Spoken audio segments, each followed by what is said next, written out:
बिस्मिल्लाहिर्रहमानिर्रहीम। अस्सलाम वालेकुम। आप देख रहे हैं अलिफ न्यूज़ और मैं हूं आपके साथ माजिद अली। शामिल करते हैं पाकिस्तान और दुनिया भर से ब्रेकिंग न्यूज़ हेडलाइन। चीनी सदर शी जिनपिंग का अपनी फौज को जामिया जंग के लिए तैयार रहने का हुक्म। चीन ताइवान के खुदमुख्तार जजीरे को अपनी सरजमीन का अटूट हिस्सा समझता है। इसकी बहाली के लिए अपने इरादे पर जोर देता आ रहा है और ज़रूरत पड़ने पर इसके लिए ताकत के इस्तेमाल के लिए भी तैयार है। चीन के सदर शी जिनपिंग ने इस हफ्ते अपने मुल्क की अफवाह से जंग के लिए अपनी तैयारियों को मजबूत बनाने पर जोर दिया है। सरकारी टेलीविज़न की रिपोर्ट के मुताबिक हफ्ते के रोज़ रिपोर्ट किया गया बीजिंग की जानिब से ताइवान के गिर्द बड़े पैमाने पर फौजी जंगी मशकों के चंद रोज़ बाद सदर शी जिनपिंग ने फौज को हर तरह की जंग के लिए तैयार रहने का हुक्म दे दिया। न्यूज़ रिपोर्ट के मुताबिक सदर शी जिनपिंग ने जुमेरात को चीनी फौज की मिसाइल फोर्स के एक ब्रिगेड का दौरा करते हुए ये तबसरा किया। शी जिनपिंग का कहना था कि फौज को तरबियत और जंगी तैयारियों को जामिया तौर पर मजबूत करना चाहिए और इस बात को यकीनी बनाना चाहिए कि फौजियों के पास ठोस जंगी सलाहियतें मौजूद हैं। सदर शी जिनपिंग ने मजीद कहा कि फौजियों को अपनी स्ट्रेटजिक डिटेरेंस और जंगी सलाहियतों को मजीद मजबूत बनाना चाहिए। चीन ताइवान के खुदमुख्तार जजीरे को अपनी सरजमीन का हिस्सा समझता है और इसे बहाल करने के लिए अपने इरादे पर जोर देता है, चाहे इसके लिए इसे ताकत का इस्तेमाल ही क्यों ना करना पड़े। पीर के रोज़ बीजिंग ने ताइवान को घेरे में लेकर जंगी तैयारों, ड्रोन्स, जंगी जहाज़ों और साहली महाफज कश्तियों को तैनात किया है। ये 2 साल में चीन की चौथी बड़ी मशकें हैं। खबर के अगले हिस्से में बात करते हैं। नेतन्याहू का घर पर मुबैना ड्रोन हमले के बाद पहला बयान सामने आ गया। इसराइली वज़ीर-ए-आज़म नेतन्याहू ने घर पर ड्रोन हमले के बाद अपना पहला बयान जारी कर दिया। अरब मीडिया की रिपोर्ट के मुताबिक इसराइली वज़ीर-ए-आज़म ने कहा कि कोई चीज़ हमारे इरादे को मुतज़लज़ल नहीं कर सकती और इस जंग के इख्तिताम तक अपना मिशन जारी रखा जाएगा। इसराइल ने इल्ज़ाम आयद करते हुए कहा कि सारिया में नेतन्याहू की रहायशगाह पर ड्रोन हमले के पीछे ईरान का हाथ है। इसराइली मीडिया की रिपोर्ट के मुताबिक कैसरिया में नेतन्याहू के घर पर मुबैना ड्रोन हमले में कोई जख्मी नहीं हुआ। हमले के वक्त इसराइली वज़ीर-ए-आज़म और इनकी अहलिया घर पर मौजूद नहीं थे। सोशल मीडिया प्लेटफॉर्म एक्स पर एक पोस्ट में इसराइली वज़ीर-ए-आज़म नेतन्याहू ने कहा कि आज ईरान के एजेंटों ने मुझे और मेरी अहलिया को कत्ल करने की कोशिश करके बड़ी गलती कर दी है। इसराइली वज़ीर-ए-आज़म नेतन्याहू ने कहा कि ये मुझे मुल्क की सलामती की जंग जारी रखने से नहीं रोक सकेगी। नेतन्याहू ने कहा कि जो भी इसराइल और इसके शहरियों को नुकसान पहुँचाएगा उसे इसकी भारी कीमत चुकाना पड़ेगी। हम आपके दहशतगर्दों का खात्मा करते रहेंगे और गजा से अपने यरगमाली वापस लाएंगे। नेतन्याहू का मजीद कहना था कि हम शुमाल में अपने बाशिंदों की वापसी मुमकिन बनाएंगे और अपनी नस्लों के लिए खित्ते में सलामती को हकीकत में बदल देंगे। दीरी इंसा इसराइली वज़ीर ख़ारजा ने एक्स पर एक बयान में कहा कि ईरानी प्रॉक्सीज़ ने वज़ीर-ए-आज़म नेतन्याहू और इनके ख़ानदान को कत्ल करने की कोशिश करके एक बार फिर ईरान का असल चेहरा बेनकाब कर दिया। वाज़ेह रहे कि हफ्ते को लबनान से भेजे गए ड्रोन ने कैसरिया में नेतन्याहू के घर को निशाना बनाया था, जिसमें कोई जानी नुकसान नहीं हुआ और इस वक्त वज़ीर-ए-आज़म और इनके ख़ानदान घर पर मौजूद भी नहीं थे। खबर के अगले हिस्से में बात करते हैं। इसराइल का ईरान पर जवाबी हमले का मंसूबा, इंतहाई हसास अमरीकी मालूमात लीक। इसराइल के ईरान के खिलाफ जवाबी हमले के मंसूबे से मुतल्लिक इंतहाई खुफिया मालूमात लीक हो गई हैं, जिसके बाद अमरीका ने तहकीकात का आगाज़ कर दिया। इस मालूमात पर मुश्तमिल दस्तावेज़ात पर 15 और 16 अक्टूबर की तारीख दर्ज है और ये जुमा को मिडल ईस्ट स्पेक्टेटर नामी एक टेलीग्राम अकाउंट पर शाया होने के बाद ऑनलाइन गर्दिश करना शुरू हो गई।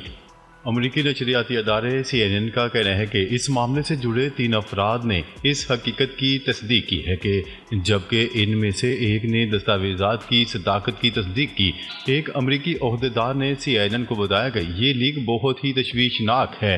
दस्तावेज़ात टॉप सीक्रेट के तौर पर निशान ज़दा हैं और इन पर ऐसे निशानात हैं जो ज़ाहिर करते हैं कि इन्हें सिर्फ अमेरिका और इसके 5 इत्तेहादी फाइव आइज़ नामी ऑस्ट्रेलिया, इंग्लैंड, न्यूजीलैंड और बरतानिया देख सकते हैं। ये दस्तावेज़ात इसराइल की तरफ से ईरान के ख़िलाफ़ मुमकिना हमले की तैयारी की तफसीलात फराहम करती हैं।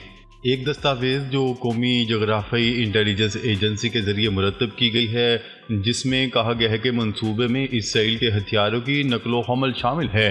ایک اور دستاویز قومی سلامتی ایجنسی سے منسوب ہے اور اس میں اسرائیلی فضائیہ کی مشقوں کا ذکر ہے، جن میں ہوا سے زمین پر مار کرنے والے میزائل بھی شامل ہیں۔ ایک امریکی عہدیدار نے CNN کو بتایا کہ تحقیقات میں اس بات کا جائزہ لیا جا رہا ہے کہ پینٹاگون کی مبینہ دستاویزات تک کس کی رسائی تھی۔ CNN کا کہنا ہے کہ یہ لیک امریکہ اور اسرائیل کے تعلقات کے انتہائی حساس وقت پر سامنے آئی ہے اور یہ اسرائیلیوں کو ناراض کرنے کا باعث بن سکتی ہے۔ یاد رہے کہ پچھلے سال امریکی انٹیلیجنس کی ایک بڑی لیک بھی جنوبی کوریا اور یوکرین سمیت اتحادیوں اور شراکت داروں کے ساتھ امریکہ کے تعلقات کو متاثر کر چکی ہے۔ خبر کے اگلے حصے میں بات کرتے ہیں۔ اسرائیل نے بیت الحیہ پر قیامت ڈھا دی، 73 فلسطینی شہید۔ الجزیرہ کی رپورٹ کے مطابق غزہ کے علاقے بیت الحیہ پر اسرائیلی حملے میں کم از کم 73 افراد کی جانیں چلے گئیں۔ غزہ کے سرکاری میڈیا آفس کا کہنا ہے کہ بہت سے لوگ ملبے کے نیچے پھنسے ہوئے ہیں اور ہلاکتوں میں اضافے کا خدشہ ہے۔ میڈیا رپورٹس میں کہا گیا ہے کہ بیت الحیہ پر راتوں رات ہونے والے تباہ کن حملے کی تفصیلات غزہ کے شمال میں مواصلاتی بلیک آؤٹ کے درمیان آہستہ آہستہ سامنے آ رہی ہیں، جہاں 16 روزہ اسرائیلی فوجی محاصرے میں پھنسے ہوئے رہائشیوں کو خوراک، پانی، ادویات اور اہم خدمات تک رسائی پوری طرح منقطع ہو چکی ہے۔ خبر کے اگلے حصے میں بات کرتے ہیں۔ اسرائیل نے غزہ میں شہید یحییٰ سنوار کی لاش کی تصاویر والے پمفلٹ گرا دیے۔ اسرائیلی طیارے نے غزہ میں حماس کے شہید سربراہ یحییٰ سنوار کی لاش کی تصاویر والے پمفلٹ گرائے ہیں، جس پر لکھا ہے کہ حماس اب غزہ پر حکومت نہیں کرے گی۔ آن لائن گردش کرنے والی تصاویر کے مطابق پمفلٹ پر عربی زبان میں لکھا گیا ہے کہ جو کوئی بھی ہتھیار پہن کر یرغمالی کو حوالے کرے گا، اسے وہاں سے نکالنے اور امن سے رہنے کی اجازت ہوگی۔ واضح رہے کہ حماس کے سربراہ یحییٰ سنوار جمعرات کو غزہ میں قابض صہیونی فوج کے ساتھ فرنٹ لائن پر جواں مردی سے لڑتے ہوئے شہید ہو گئے تھے، جس کے بعد اسرائیلی وزیر اعظم نیتن یاہو نے اپنے خطاب میں یہی بات کی تھی جو ان پمفلٹ میں دہرائی گئی ہے۔